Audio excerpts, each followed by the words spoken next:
Assalamualaikum warahmatullahi wabarakatuh. Selamat pagi dan salam sejahtera untuk kita semua. Hai, kembali lagi di video Sinau bareng Pak Yan. Bagaimana kabar kalian hari ini? Masih semangat kan? Tetap semangat belajar ya, karena kita yakin bahwa setiap anak itu cerdas. Ya, untuk mengawali pelajaran hari ini, mari kita buka dengan berdoa sesuai agama dan kepercayaan masing-masing, agar apa yang kita pelajari hari ini bisa bermanfaat di kemudian hari nanti. Amin. Dimulai. Bisa diakhiri. Yo, nyanyi dulu yo. Siji, tangane dicuci, loro, maskere dienggo, telu, jogo nenjarakmu, siji loro telu, rungokno kandaku. Terima kasih. Hari ini kita akan belajar tema 7 subtema 1 mata pelajaran bahasa Indonesia tentang teks non-fiksi. Apa teks non-fiksi itu? Nah, kita simak. Upin Ipin cek. Nah, di sini ada Upin Ipin. Saya tanya, Upin Ipin itu dalam kisahnya anak yang baik atau anak yang tidak baik?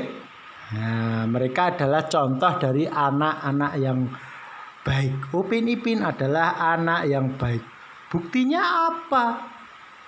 Pertama, suka membantu tok dalang, memberi makan ayam, membantu di kebun, dan lain sebagainya. Bukti yang kedua, mendengarkan nasihat opa atau neneknya. Rukun dengan teman-temannya. Itu adalah bukti-bukti bahwa Upin Ipin adalah anak yang baik, dan Upin Ipin pun juga rajin belajar.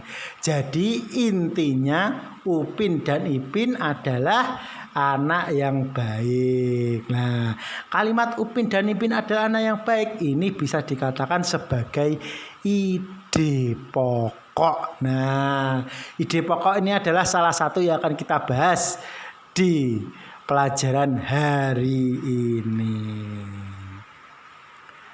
Hari ini kita akan belajar teks non-fiksi. Apa tuh teks non-fiksi itu?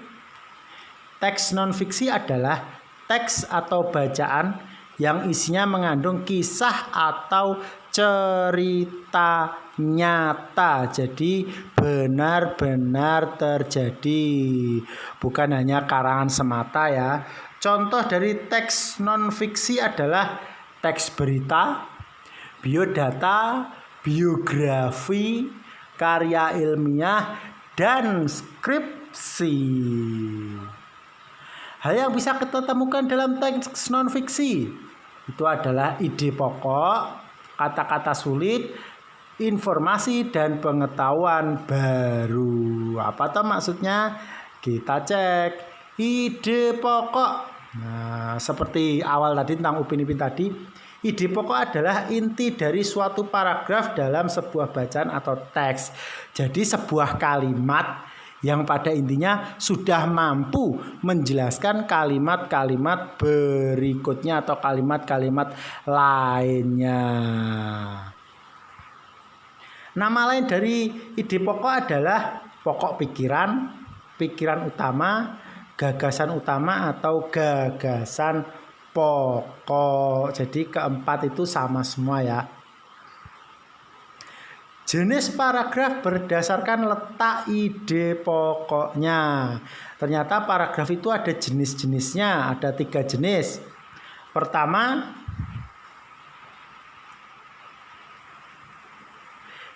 paragraf deduktif, yaitu paragraf yang ide pokoknya berada di awal paragraf. Paragraf induktif, paragraf yang ide pokoknya berada di akhir paragraf. Dan paragraf campuran, di mana paragraf yang ide pokoknya berada di awal dan akhir sebuah paragraf. Kata-kata sulit, kata baru yang kita belum tahu artinya. biasanya ditemukan pada sebuah bacaan yang belum pernah kita baca. Kita bisa melihat artinya di KBBI, Kamus Besar Bahasa Indonesia. Kalian bisa mencarinya di buku atau di web internet. Kata-kata sulit bisa membantu kita untuk menambah wawasan dan memahami teks atau bacaan. Berikutnya adalah informasi dan pengetahuan baru. Biasanya kita dapatkan dari sebuah bacaan yang baru kita baca. Hal ini bisa juga kita temukan melalui kata-kata sulit dari teks yang kita baca.